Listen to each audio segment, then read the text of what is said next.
ఈరోజు YSR Congress party 40% voting మాకు ఈ ప్రజలు ఇచ్చారు అని చాలా గొప్పగా మాట్లాడుతున్నారు. ఈరోజు 40% ఓటింగ్లో మీకున్నటువంటి మెజారిటీ ఆఫ్ ఓటింగ్ ఫ్రమ్ దళిత క్రైస్తవ కమ్యూనిటీల నుంచి జగన్మోహన్ రెడ్డికి ఓటింగ్ ఉంది. ఇప్పుడు లోకల్గా ఉన్నటువంటి దళిత బిడ్డలు, లోకల్గా ఉన్నటువంటి గొంతెనమ్మ గుడి కూల్స్తున్నప్పుడు దీన్ని అడ్డుకోవాల్సింది ప్రతిపక్ష నేతగా ఉన్నటువంటి జగన్మోహన్ రెడ్డి.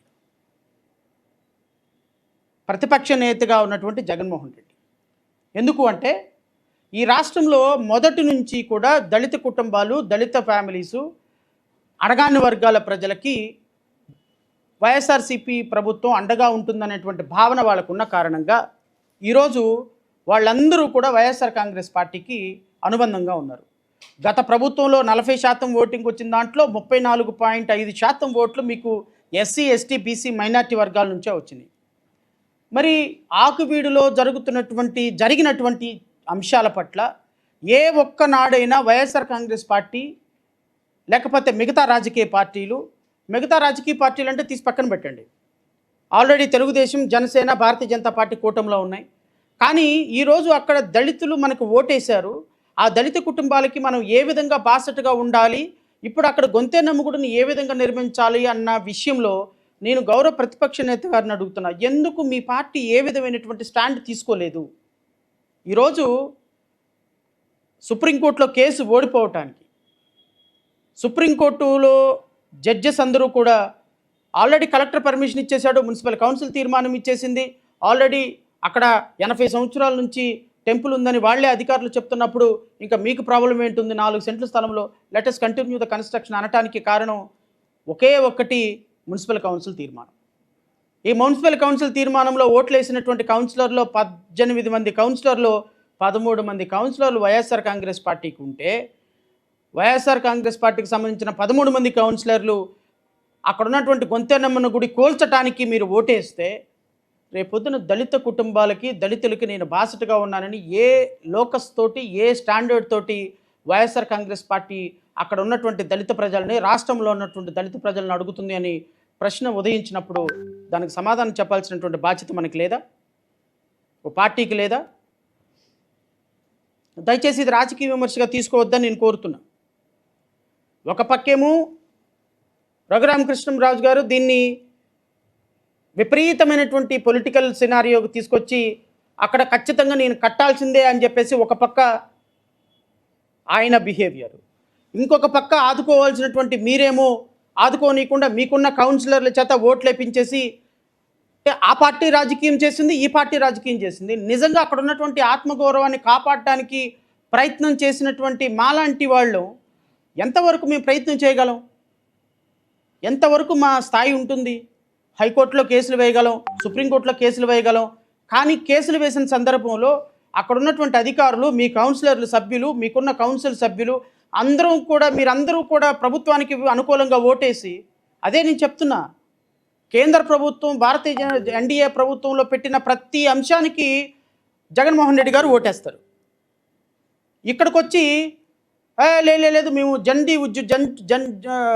జనరేషన్ 2 ఉద్యమానికి, మేము జన్జీ ఉద్యమానికి మేము మద్దతు ఇస్తున్నామంటారు.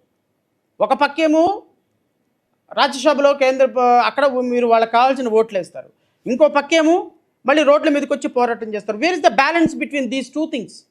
ప్రజలు ఎలా అర్థం చేసుకోవాలి?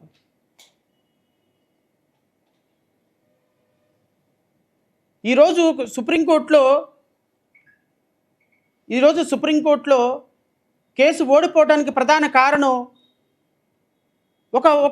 ఒక పార్టీ అవలంబించినటువంటి, 2 పార్టీలు అవలంబించినటువంటి విధానం కదా. ఇప్పుడు అక్కడ ఉన్నట్టు గాయపడిన మనోభావాలకి మనం ఏం సమాధానం చెప్తాం?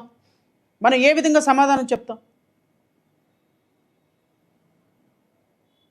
ఒక పక్కేమో దళిత బిడ్డల కోసం నేనున్నా, క్రైస్తవ బిడ్డల కోసం నేనున్నా అని మాట్లాడతారు. ఇంకో పక్కేమో లోపాయకారంగా మీకున్నటువంటి కౌన్సిలర్లందరినీ రామాలయం కట్టడానికి, గొంతెనమ్మ గుడి కూల్చడానికి ఉపయోగిస్తారు. ఇది రేపొద్దున ఏ విధంగా బ్యాలెన్స్ అవుతుంది? ఒకసారి ఆలోచించుకోమని కోరుతున్నా. ఈరోజు అక్కడున్న గొంతెనమ్మ గుడి కట్టడానికి ప్రయత్నం చేద్దాము, లోకల్ ప్రజలు 58 మంది మీద కేసులు పెట్టారు. ఆ కేసులన్నింటిలో కూడా 307 కేసులు ఉన్నాయి. వాళ్ళ భవిష్యత్ అంతా నాశనం అయిపోతుంది. వాళ్ళు ఇబ్బంది పడతారు. రేపొద్దున వాళ్ళ సమస్యలు మళ్ళీ రేపొద్దున ఆక్విడ్లో ఉన్నటువంటి యువత సమస్యలు ఇబ్బంది పడతాయి. అక్కడ గొంతెన్నమ్మ గుడి కట్టించేదానికి ఒక ప్రయత్నం చేద్దాం, అక్కడ కేసులు ఎత్తేద్దామని ఎవరైనా ఒక ప్రయత్నం చేస్తే మళ్ళీ మీరే రాజకీయ నాయకులను దింపించేసి రాజకీయాలన్నింటినీ చేసి నో ఇక్కడ రాజకీయాలే చేయాలి తప్ప ఇక్కడ శాంతిని నెలకొల్పేటువంటి అవకాశం లేదు అంటారు. నేను అడుగుతా, ఇప్పుడు నా ప్రయత్నం నేను చేశా, I try my level best, ఇంకా పోరాటం చేస్తాం, ఖచ్చితంగా పోరాటం చేస్తాం. కానీ అక్కడ ఉన్నటువంటి ప్రజలకి సమాధానం చెప్పాల్సింది రెండు పార్టీలు. ఒకటి, ఈ పార్టీకి ఓట్లేసినటువంటి ఎన్డీఏ కూటమి చెప్పాలి. నెంబర్ 2, వైఎస్ఆర్ కాంగ్రెస్ పార్టీ సమాధానం చెప్పాలి. ఈ రెండు పార్టీలు అక్కడ శాంతిని నెలకొల్పడానికి ప్రయత్నం చేస్తారా, లేకపోతే ఈ ఇష్యూని ఇలాగే రిజాల్వ్ చేయకుండా అలాగే రాజకీయాల కోసం వాడతారా ఆలోచించుకోవాల్సినటువంటి బాధ్యత ప్రభుత్వాందే, రెండు ప్రభుత్వాలదే. ఎందుకంటే ఈ రెండు ప్రభుత్వాలే గత 5 సంవత్సరాల్లో ఒక పార్టీ పరిపాలించింది, ఈ 5 సంవత్సరాలు ఇంకొక 3 పార్టీలు కలిపి పరిపాలిస్తున్నాయి. ఈ 4 ప్రధాన రాజకీయ పార్టీలకి, Telugu Desam party, YSR Congress party, Bharatiya Janata party, Janasena party, ఈ 4టికి కూడా అక్కడ ఉన్నటువంటి ప్రజల మనోభావాలు దెబ్బతినకుండా వాళ్ళల్లో శాంతిని నింపాల్సినటువంటి బాధ్యత ఈ రాజకీయ పార్టీలకు ఉంటుంది. ఈ రాజకీయ పార్టీలు శాంతిని నింపకపోతే అక్కడ భవిష్యత్తులో జరగబోయే పరిణామాలకి పూర్తిగా బాధ్యత వహించాల్సింది ప్రతిపక్ష పార్టీలు, పాలకపక్ష పార్టీలు.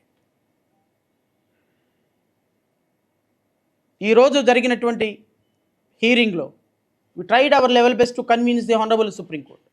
బట్ ఫైనల్లీ సుప్రీంకోర్టు చూసేది అధికారులు ఇచ్చిన పర్మిషన్స్, కలెక్టర్ ఇచ్చినటువంటి పర్మిషన్, కౌన్సిల్ ఇచ్చినటువంటి తీర్మానం, మున్సిపల్ కమిషన్ ఇచ్చినటువంటి పర్మిషన్. సో ఆటోమేటిక్గా ప్రభుత్వం ఏదైతే చెప్తుందో జడ్జెస్ కూడా ఖచ్చితంగా అధికారులు ఏదైతే చెప్పారో అధికారులను బేస్ చేసుకొని జడ్జిమెంట్ ఇస్తుంది. కానీ ఈ ప్రజల కోసం, ఈ దళిత వర్గాల ప్రజల కోసం, ఈ బహుజన వర్గాల ప్రజల కోసం, ఈ క్రైస్తవ వర్గాల ప్రజల కోసం మీ సమస్యల కోసం నేనున్నా అన్న సందర్భంలో 57 మందిని అరెస్ట్ చేసి లోపల వేసినప్పుడు వైఎస్ఆర్ కాంగ్రెస్ పార్టీ రాలేదు. వీళ్ళకు ఊళ్ళు ఖాళీ చెప్పించి వాళ్ళని రోడ్ల మీద పడి వాళ్ళని కొట్టి ఊళ్ళు దాటించినప్పుడు వైఎస్ఆర్ కాంగ్రెస్ పార్టీ రాలేదు. అక్కడ గొంతెన్నమ్మన గుడి రాత్రిపూట 400 మంది పోలీసులను పెట్టి కూల్చినప్పుడు వైఎస్ఆర్ కాంగ్రెస్ పార్టీ రాలేదు. అక్కడ ఉన్న దళిత బిడ్డల ఆత్మగౌరవాన్ని నిలబెట్టడానికి వైఎస్ఆర్ కాంగ్రెస్ పార్టీ రాలేదు. హైకోర్టులో మేము కేసులు వేసినప్పుడు వైఎస్ఆర్ కాంగ్రెస్ పార్టీ రాలేదు. సుప్రీంకోర్టులో కేసులు వేసినట్టు వైఎస్ఆర్ కాంగ్రెస్ పార్టీ రాలేదు. మరి ఏ విధంగా రేపొద్దున వైఎస్ఆర్ కాంగ్రెస్ పార్టీ దళిత క్రైస్తవుల ఓట్లు అడగటానికి సిద్ధంగా ఉంటుంది ఈ రాష్ట్రంలో?